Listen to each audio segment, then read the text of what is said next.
ہوگا۔ اب جادو کیا ہے اس کو سمجھیں کہ جادو کہتے ہیں ایک ایسا اثر کہ جس کا سبب مخفی ہو۔ جادو ایسا اثر کہ جس کا سبب کیا ہو، مخفی ہو۔ اب مثال کے طور پر عصا کو پھینکا، وہ اژدہا بن گیا۔ اب عصا کو اژدہا بنتے ہوئے دیکھا تو جا رہا ہے، اژدہا بنایا کس نے، یہ بنا کیسے، سبب معلوم نہیں ہے۔ تو ہر وہ اثر کہ جس کا سبب معلوم نہ ہو اس کو جادو کہتے ہیں۔ اب یہ اثر جو ہے وہ بعض دفعہ کلمات کا بھی ہو سکتا ہے، بعض کلمات ایسے ہوں کہ جن کا وہ اثر ہو، جیسے عموماً جو جادوگر انتر منتر جنتر پڑھتے رہتے ہیں اور مختلف قسم کی باتیں، قصے کہانیاں، پھر شیاطین جنات کی مدد، ان کو خوش کرنا، تو کلمات ایسے پڑھے جائیں جن کو پڑھ کر، جیسے ہم دم بھی تو کرتے ہیں نا، سورہ فاتحہ پڑھ کے دم کر دو، اب فاتحہ بھی کلمات ہے نا، پڑھ کے دم کیا، اللہ نے مریض کو شفا دے دی، اللہ کے لیے کیا مشکل ہے۔ تو بعض دفعہ یہ اثرات کلمات کے ہوتے ہیں۔ پھر اسی طرح غیر محسوس چیزوں کے اثرات بھی ہوتے ہیں۔ غیر محسوس اثر تو نظر آ رہا ہے، وہ چیز جو اثر کر رہی ہے نظر نہیں آ رہی۔ مثال کے طور پر لوگ کہتے ہیں جی گھر میں بیٹھے بیٹھے کونے میں آگ لگ گئی، ہم نے کپڑے الماری سے نکالے تو وہ کٹے ہوئے تھے۔ اب یہ اسباب، یہ آثار ہیں، کپڑوں کا کٹنا، گھر میں اچانک آگ کا لگ جانا۔ اچھا ہم صبح اٹھے تو ہماری چھت پر سیری پڑی ہوئی تھی، ہماری چھت پہ گوشت پڑا ہوا تھا، کوئی پھینک کے بھی جا سکتا ہے، لیکن بظاہر ان کے لیے کیا ہے، ایک اثر تو دیکھا انہوں نے کہ فلاں چیز ہمارے گھر میں آئی، لیکن سبب نظر نہیں آ رہا، تو اس کو کہتے ہیں جادو۔ یعنی اثر تو نظر آئے لیکن اس کا سبب جو ہے وہ نظر نہ آئے۔ تو یہ تو لغوی اعتبار سے جادو کی تعریف ہے۔ البتہ اصطلاح شریعت کے اندر، اصطلاح شریعت میں جادو یا سحر کسے کہتے ہیں، تو اس حوالے سے علماء نے لکھا ہے کہ ایسا امر عجیب جس میں شیاطین کو خوش کر کے ان کی مدد لی جائے۔ جادو ایسا عجیب معاملہ کہ جس میں شیاطین کو خوش کر کے ان سے پھر مدد لی جائے، کیونکہ جنات اور شیاطین تو موجود ہیں، تو ان کو خوش کرنا۔ اب وہ کیسے ہوتا ہے؟ دو طرح سے، یا تو کلمات کے ذریعے، یعنی آپ نے ایسے کلمات ادا کیے جو ان سے آپ مدد مانگ رہے ہیں، ان کو اپنا مشکل کشا کہہ رہے ہیں، ان کو حاجت روا کہہ رہے ہیں کہ فلاں جن، فلاں شیطان، ابلیس تو میری مدد کر، تو میری مشکل کو حل کر، ان سے مدد، یہ کلمات کے ذریعے۔ اور بعض دفعہ برے افعال کے ذریعے بھی انہیں خوش کیا جاتا ہے۔ اب شیطان جنات کب خوش ہوں گے؟ جب آپ گندے ہوں گے، آپ نجاست میں ہوں گے، تو نجاست کی حالت، گندگی کی حالت، برے حالات کہ جو انسان کو طہارت سے دور لے جاتے ہیں، تو خود کو گندا رکھنا، کئی عرصے تک غسل نہ کرنا، وضو نہ کرنا، اگر ہم بستر ہوئے تو اس کا بھی غسل نہ کرنا، جی کہ بس آرڈر ہم نے غسل نہیں کرنا، تو اس طرح کے گندے افعال سے شیاطین کیا ہوتے ہیں؟ خوش ہو جاتے ہیں۔ تو کلمات کے ذریعے یا برے افعال کے ذریعے شیاطین کو خوش کیا جائے، پھر ان سے مدد لی جائے، تو اس کو کہتے ہیں جادو۔ اور ظاہر ہے اس معنی کے اعتبار سے دیکھا جائے تو یہ جادو سیکھنا سکھانا حرام اور ناجائز، اور اس میں آپ سمجھ لیں گناہ کبیرہ کے اندر یہ آئے گا۔ یہ تو ہوگی تعریف۔ آگے اس کی تقسیم، مختلف اس کی اقسام بنتی ہیں۔ ایک تو عمومی نظر بندی جسے ہم کہتے ہیں، قوت خیالیہ، نظر بندی، جیسے کہ وہی موسیٰ علیہ السلام کا واقعہ کہ جادوگروں نے رسیاں پھینکی، لاٹھیاں پھینکی، تو لوگوں کو لگا کہ وہ بھاگتے ہوئے سانپ پہ، یخیل الیہ من سحرہم انہا تسعی، ان کو یہ خیال گزرا ان جادوگروں کے جادو کی وجہ سے کہ یہ بھاگ رہے ہیں، دوڑ رہے ہیں۔ خیال، قوت خیالیہ یہ ہوتا ہے، اور انسان کی قوت خیال اتنی مضبوط ہے، اس کے پیچھے مشق ہے، پریکٹس ہے، کہ انسان قوت خیالیہ میں اتنی طاقت آ سکتی ہے کہ وہ اپنی قوت خیالیہ کے ذریعے بہت سارے کام نکلوا سکے۔ یہاں تک لکھا ہے کتابوں میں کہ اگر انسان اپنی قوت خیالیہ کو اتنا مضبوط بنا لے، اور میں مثال کے طور پر یہ سمجھوں کہ بھائی راشد یہ بیٹھا ہوا ہے، میرے دل میں خیال ہے کہ میں چاہتا ہوں یہ اپنی قمیض اتار کے نہ باہر گلی میں ناچنا شروع کر دے، تو میں تھوڑی سی توجہ اس طرف کروں گا، آپ دیکھیں گے کچھ دیر کے بعد یہ اٹھے گا، جائے گا اور ناچنا شروع۔ اس حد تک یہ ہے۔ ذرا اس مرحلوں کو طے کرنا یہ پہلے وقتوں میں تھا، ختم ہو گئے، نہ وہ ریاستیں رہیں نہ وہ مشقیں رہیں، لیکن یہ کہ یہ قوت نفسیات، قوت خیالیہ، اس کے بڑے اثرات ہوتے ہیں۔ جیسے سائنس کی اگر روشنی میں دیکھا جائے، ایک آدمی، بڑا مشہور واقعہ ہے کہ جس کے بارے میں یورپ میں امریکہ میں طے ہوا کہ سزائے موت دینی ہے، اس کو یہ اطلاع دی گئی کہ ہم سانپ سے دسوا کرنا آپ کو ماریں گے، کہ سانپ کے ذریعے آپ کو مارا جائے گا۔ اب اس کی آنکھیں بند کی گئی، ہاتھ پاؤں باندھے گئے، 2 کامن پنیں لائی گئی اور وہ پنیں نہ اس کو ایسے ماری گئی، 2 سے 3 منٹ نہیں گزرے وہ بندہ مر گیا، اور بعد میں جب اس کا ٹیسٹ لیا تو اس کا خون زہر میں بدل چکا تھا۔ اب دیکھنے والے دیکھ رہے ہیں کہ ہم نے سانپ نہ آیا نہ اس نے ڈسا، 2 پنیں تھی اس کو ماری۔ اب چونکہ اس کی قوت خیالیہ، خیال اتنا مضبوط ہو چکا تھا، اس کو یقین ہو گیا نا کہ مجھے سانپ ہی سے مروایا جائے گا۔ جب اس کو وہ چبھی سوئیاں، اس نے خیال کیا کہ مجھ کو سانپ ڈس گیا، لہٰذا اب اس خیال نے کتنا اثر کیا کہ وہ 2-3 منٹ میں مر بھی گیا اور اس کا خون بھی زہر میں بدل چکا تھا۔ تو یہ قوت خیالیہ، نفسیات، جسے ماہر نفسیات کے پاس بیٹھے وہ آپ کو بتائے گا کہ نفسیات کیا چیز ہوتی ہے۔ نفسیات کے ذریعے لوگ کتنے کتنے مسائل کو حل کر لیتے ہیں، کیونکہ اس میں بہت بڑی قوت ہوتی ہے۔ تو بہرکیف یہ بھی جادو کے قسم میں آ سکتی ہے کہ قوت خیالیہ، نظر بندی، کہ لوگ سمجھ کچھ اور رہے حالانکہ حقیقت میں کچھ اور ہے۔ اور بعض نظر بندی وہ بھی ہوتی ہے، بعض نظر بندی وہ بھی ہوتی ہے کہ جس میں شیطان جو ہوتے ہیں نا ان کا اثر ہوتا ہے۔ بعض نظر بندی ایسی ہوتی ہیں جن میں شیطان کا بھی اثر شامل ہوتا ہے، وہی بات کہ ان کو خوش کرنے کے لیے ان کی مدد کو حاصل کیا جائے۔ اور سحر کی ایک تیسری قسم یہ بھی ہے کہ شے کی حقیقت بدل جائے، اگرچہ اس میں بعض فلاسفہ، متکلمین، محققین، ان لوگوں کا اختلاف ہے کہ شے کی حقیقت کیسے بدل سکتی ہے، لیکن چونکہ ظاہر ہے یہ امکان عقلی کے قریب ہے، اس میں امتناع نہیں ہے، یعنی یہ ناممکنات میں سے نہیں ہے۔ یہ بات ہو سکتی ہے کہ ایک جسم پتھر بن جائے، ہو سکتا ہے، ہوا بھی ہے ایسا۔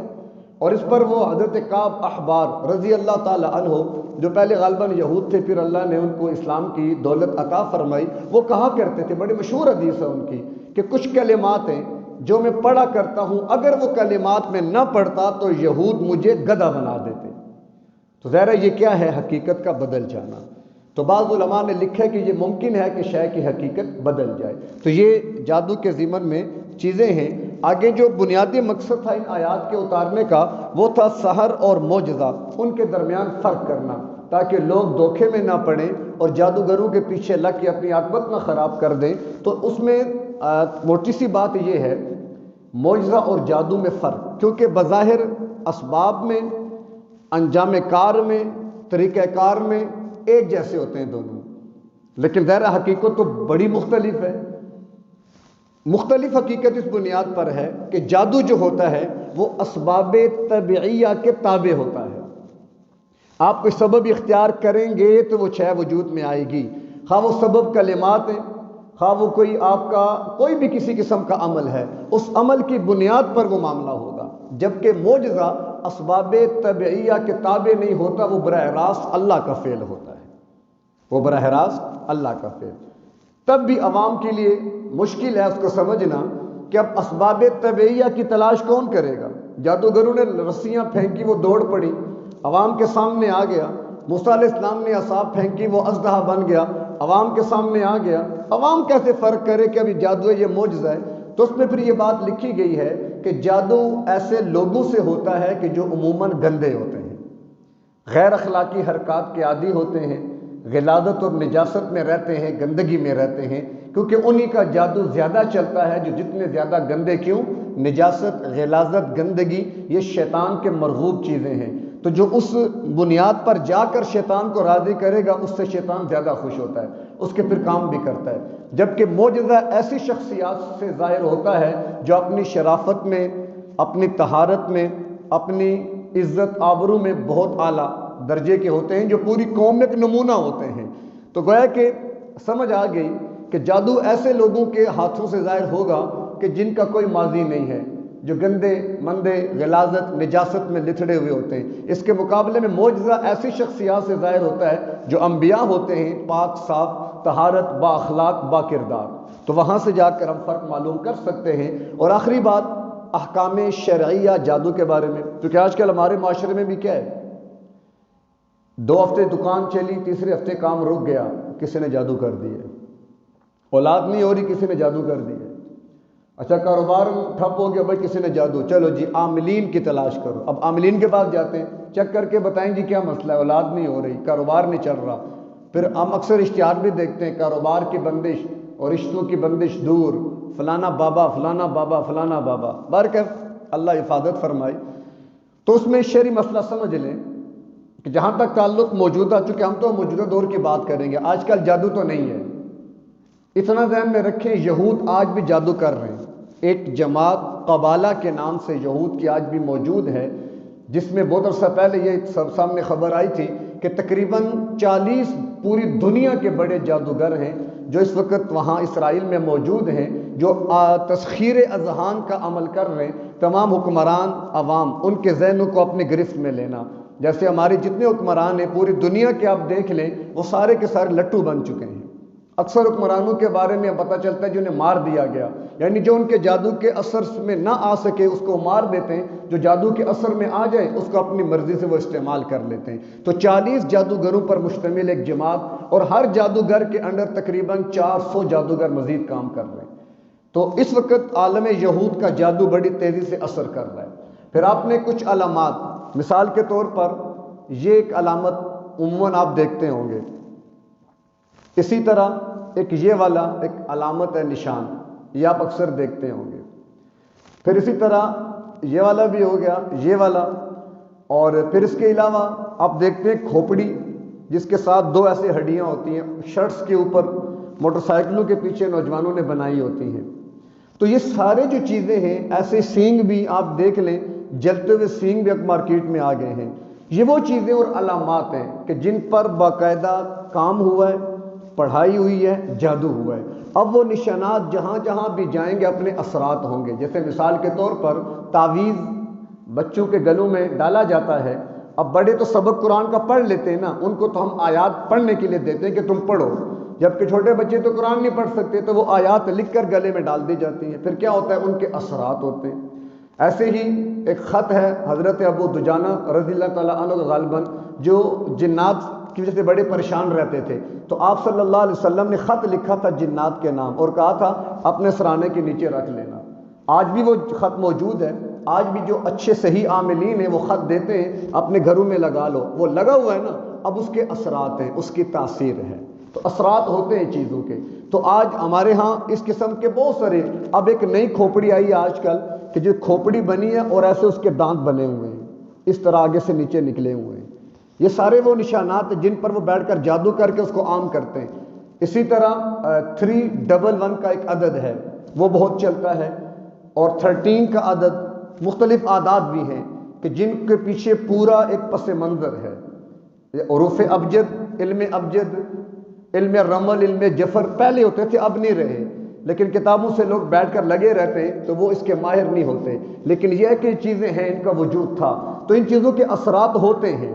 تو آج بھی ہمارے معاشرے میں ان چیزوں کو عام کر کے سوشل میڈیا پر، اب آپ سانپ، اب آپ نے WHO ورلڈ ہیلتھ آرگنائزیشن، اس کا اگر آپ وہ دیکھیں نا مونوگرام، اس کے اندر وہ سانپ بنا ہوا ہے۔ اب میڈیکل کا سانپ سے کیا تعلق ہے؟ اگر آپ غور کریں، آپ اگر باہر بھی جائیں عمرے کے لیے یا دائیں بائیں، میڈیکل سٹورز کے اوپر ایک علامت ہوتی ہے، اس میں پھر سانپ گھما ہوا ہوتا ہے۔ اس سانپ کا وہاں پہ کیا کام ہے؟ تو یہ کیا ہے؟ یہ علامات ہیں، یہ باقاعدہ آپ سمجھ لیں یہودیوں کے تعویذ ہیں جو انہوں نے پھیلا دیے، جن کے اثرات پڑ رہے ہیں ہمارے لوگوں پر، ہماری عوام پر۔ اب آپ دیکھ لیں روڈوں پہ نکلی ہوئی یہ عوام کس کے لیے، کس مقصد کے لیے؟ کون سا ایسا مشن ہے کہ جس کی تکمیل کے لیے عوام دیوانہ وار نکلی ہوئی ہے؟ اگر ان کے اندر جا کر آپ ان سے پوچھیں کیوں آئے ہو، یقین جانیں ان کو پتہ ہی نہیں ہوتا۔ کئی چینل والے گئے ان دھرنوں میں، ان حالات میں، بھائی کیوں آئے ہو؟ کوئی پتہ نہیں ہے۔ تمہارا آنے کا مقصد کیا ہے؟ کوئی پتہ نہیں ہے ان کو۔ اچھا KPK میں کس کی حکومت ہے؟ ہمیں کیا پتا؟ یعنی ان کو پتہ ہی نہیں، لیکن کیا ہے، چل رہے غیر شعوری طور پر۔ تو یہ کیا ہے؟ وہ اثرات ہیں۔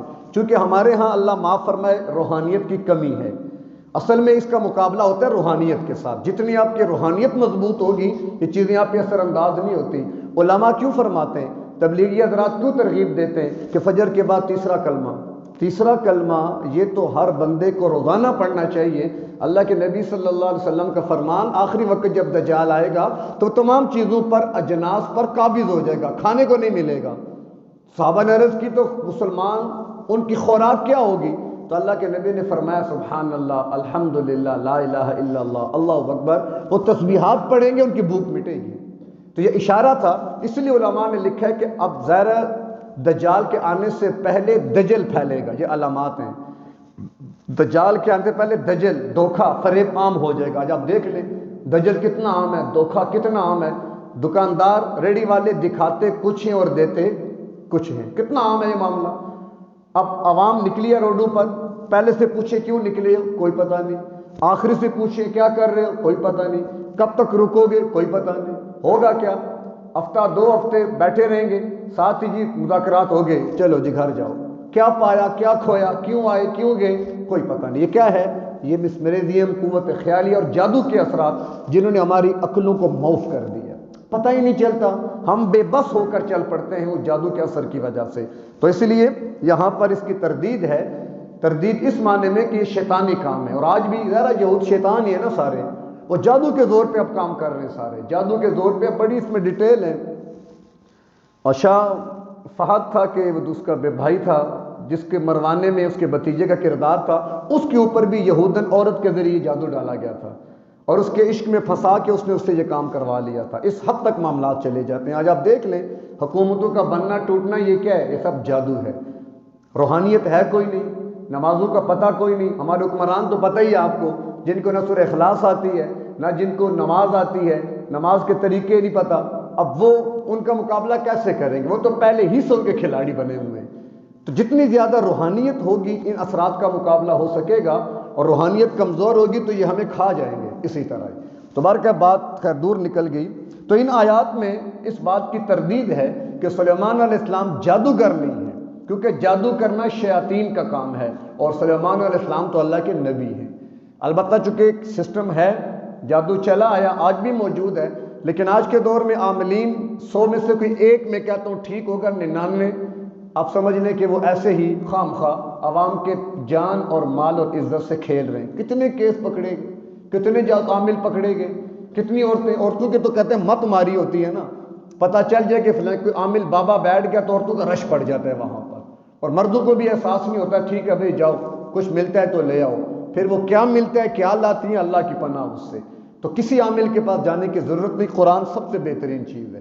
قرآن سے تعلق مضبوط رکھیں، ٹھیک ہے جیسے جسمانی امراض ہیں تو روحانی امراض بھی ہوتے ہیں، لیکن تلاش کر کے اللہ کے ولیوں کو واقعی جو نیک ہو پتہ چل جاتا ہے، چہرے بتا دیا کرتے ہیں کہ بھائی کون کتنے پانی میں کتنا باہر ہے۔ آج کل آرٹیفیشل تو بہت سارے بنے ہوئے ہیں نا، لیکن یہ ہے کہ صحیح لوگ۔ اب اس میں شرعی احکام کیا ہیں تعویذ کے حوالے سے، باقی معاملات میں وہ تمام دم یا وہ تعویذ کہ جو قرآن و سنت کی بنیاد پر ہوں وہ جائز ہیں، وہ درست ہیں۔ بعض لوگ تعویذ کے لٹکانے کو شرک قرار دیتے ہیں، ٹھیک ہے، شرک اس معنی میں کہ جب تعویذ کو مؤثر حقیقی سمجھا جائے گا تو وہ لا محالہ شرک ہے، لیکن بغرض علاج ہوگا تو وہ شرک نہیں ہے۔ ہم نے پیناڈول کی گولی لی، ہماری طبیعت ٹھیک ہو گئی، اور ایک ہم نے قرآن کی آیت لکھ کر گلے میں ڈالی۔ پیناڈول کی گولی پر تو یقین ہے، اس پہ کوئی اعتراض نہیں، لیکن قرآن کی آیت پہ اعتراض ہو رہا ہے جی کہ یہ کیوں ڈال دیا؟ تو یہ نافہمی کی وجہ سے ہے۔ جائز طریقے سے جائز عمل ہو اس میں کوئی ممانعت نہیں ہے۔ ایسا تعویذ کہ جس کی عبارت صاف اور واضح ہو، پڑھی جا سکتی ہو، وہ تعویذ درست ہے۔ ایسا تعویذ کہ جس کی عبارت نہ پڑھی جا سکے، وہ کوکلے موکلے سے ہوں، تو وہ تعویذ کیا ہے؟ جائز نہیں ہے، حرام ہے۔ اسی طرح وہ دم کہ جس میں شیاطین یا اللہ کے غیر سے مدد طلب کی جا رہی ہے کہ فلانے تو مدد کر، فلانے تو مدد کر، وہ بھی حرام اور ناجائز۔ ہاں سورہ فاتحہ بخاری شریف کی روایت ہے کہ دم کی صورت میں ابو سعید خدری رضی اللہ تعالیٰ عنہ کی حدیث موجود ہے، پھر آپ صلی اللہ علیہ وسلم کا معوذتین کا دم کرنا، خود اپنے اوپر بھی کرتے، حسنین کریمین کو بھی دم فرمایا کرتے تھے، اور بعض روایات میں تعویذ لٹکانے کے بارے میں بھی تفاصیل موجود ہیں۔ تو جب دونوں طرح کی روایات ہیں تو علماء نے